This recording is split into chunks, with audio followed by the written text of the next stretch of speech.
In this section we're going to have a look at converting decimals into fractions. In some cases this is quite simple. For example, 0.4, we hopefully know that 4 stands for tenths in this case, and therefore this is simply 4 over 10.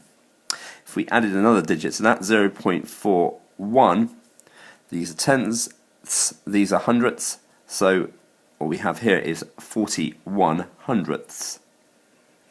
And we can keep going like this. So if we got 0.417, we know these are thousandths.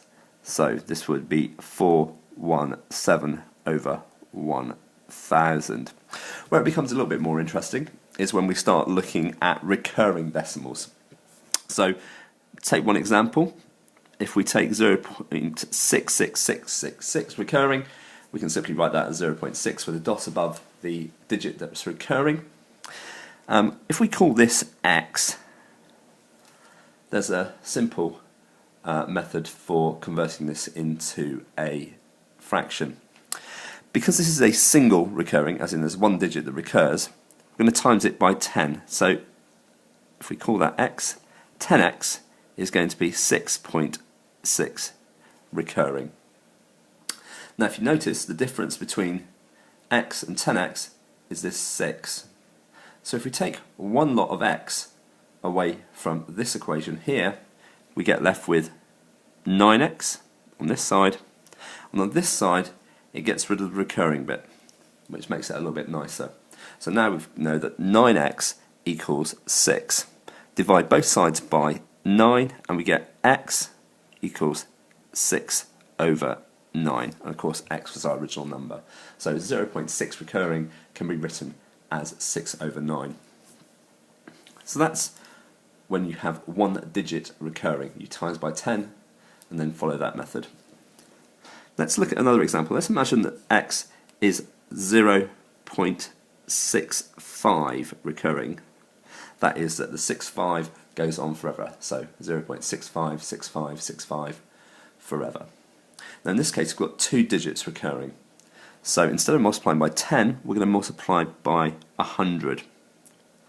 That means that we move one step up the recurring process, which gives us 65.65. Again, you can see the difference between x and 100x is the whole number to the left of the decimal place, so 65. If we take one x away from both sides of this equation, we get left with 99x equals, gets rid of the recurring bit, just 65. So in this case, dividing both sides by 99, we get x equals 65 over 99. Finally, we're going to look at a different example of a slightly different type of recurring. Let's imagine this time that x equals 0.3. It doesn't start recurring at this point. 2,5 recurring. So it's just a 2,5 at the end that's recurring. The 3 doesn't recur.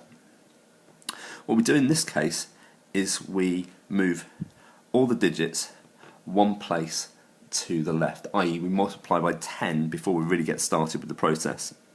So 10x equals 3.25 recurring. That leaves us with just the recurring bit after the decimal place. And then the process is very similar to what we did previously. We want to move one set of recurring digits to the left of the decimal place. So because there's two digits, we times this again by 100. But of course we've obviously already multiplied it by 10, so it's going to be 1000x equals 325.25 recurring. Now we look at the difference between this number and this number, and we can see the difference if we take away 10x from this equation here is we end up with 990x, and on this side we end up with 322. Solving this equation, dividing both sides by 990, we get left with x equals 322 over 990.